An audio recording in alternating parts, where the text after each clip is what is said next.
Coucou les beautiful! Au travers des commentaires, je me suis rendu compte qu'il y avait un certain nombre de choses qui circulaient sur les cheveux, alors que pourtant ce n'est pas toujours vrai. Du coup, j'aimerais aborder 9 points sur la santé des cheveux qui circulent beaucoup et qui pourtant sont faux. Alors c'est parti avec le premier fait. Cheveux attachés pour dormir, ça les protège. Entièrement faux! C'est très simple, si vous attachez vos cheveux en bougeant durant la nuit, la section de cheveux entre l'élastique et les racines vont se retrouver tirées et vont donc être fragilisées. En plus, les longueurs sont plus à même de se retrouver coincées entre votre corps et les draps et vont donc frotter et s'abîmer.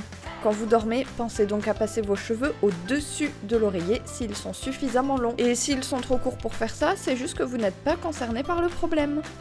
De même, on entend souvent dire que les tresses sont super pour protéger les cheveux. C'est faux.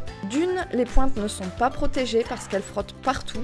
Ensuite, si vos longueurs ne sont pas toutes de la même taille, sachez que les cheveux plus courts vont finir par ressortir et vont se retrouver également exposés au frottement. Donc pour protéger vos cheveux longs et éviter les fourches, le mieux c'est encore les chignons. À présent, parlons perte de cheveux. Si vous avez dû faire face à une perte de cheveux, on dit souvent qu'il faut couper. Eh bien, heureusement, c'est faux. Sachez que ce n'est pas impératif. S'il est vrai que ça a une importance sur le côté esthétique, le fait de couper ne va en rien aider à la repousse. C'est juste une illusion d'optique qui fait que les cheveux paraissent plus épais. Mais que vous coupiez ou non, ils vont repousser à la même vitesse et de la même épaisseur. Et en parlant de coupe, savez-vous pourquoi les coiffeurs coupent souvent trop court ?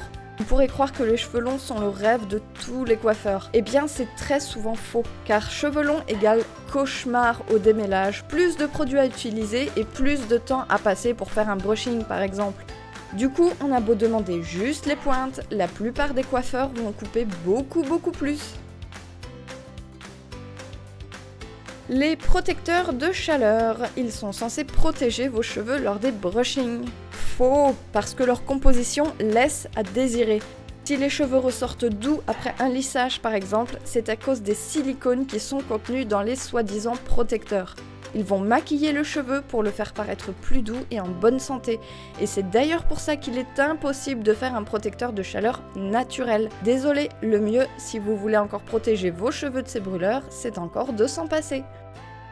Ah, les pellicules à présent. Vite, un méga shampoing qui décape tout pour les faire partir. Faux, c'est la dernière des choses à faire. Les raisons de l'apparition des pellicules est que le cuir chevelu devient sec, que les pellicules soient grasses ou non. Et laver un cuir chevelu sec avec des produits super agressifs ne vont pas du tout l'aider. En revanche, lorsque vous faites votre prochaine tasse de thé vert, gardez-en un peu de côté pour le vaporiser sur vos racines. Laissez simplement sécher, pas besoin de rincer. C'est le parfait soin pour traiter le problème des pellicules et pas simplement le symptôme. À faire tous les jours jusqu'à disparition, c'est redoutable.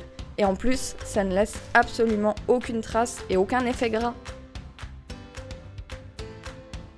Et en parlant de lavage, après le sport, un shampoing c'est impératif, non?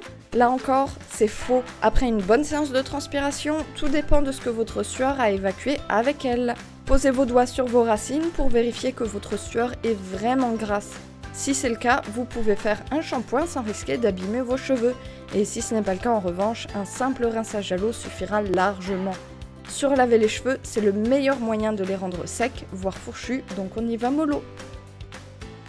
D'ailleurs, des cheveux en pleine santé sont forcément des cheveux pleins de vie. Et c'est faux, là aussi. Et oui, parce que les cheveux sont en fait de la matière morte, de même que nos ongles. C'est pour cette raison qu'une fourche ne se répare pas et doit impérativement être coupée. En revanche, ce qui rend les cheveux beaux ou non, ce sont leur qualité de base et les soins adaptés, puisqu'ils les absorbent un peu à la manière d'un bois non verni.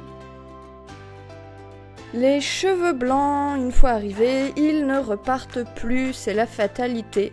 Eh bien, là aussi, sachez que c'est faux. Il est vrai que ça dépend de l'âge, bien sûr, mais si vous avez des cheveux blancs de manière précoce, il y a plusieurs causes possibles. Le stress, une alimentation non adaptée, pas assez de sommeil, c'est surtout un indicateur. Les cheveux blancs sont un signe qu'il est temps que vous preniez un petit peu plus de temps pour vous. Et si je vous dis ça, c'est parce que j'ai pu l'expérimenter personnellement et constater de nombreuses fois sur mes amis à la fac, en période de partiel par exemple. Voilà, c'était 9 faits sur les cheveux que je vois souvent revenir en commentaire et qui sont pourtant totalement faux. Donc j'espère que ça aura pu vous aider à mieux comprendre vos cheveux, et bien sûr prenez soin d'eux et prenez soin de vous.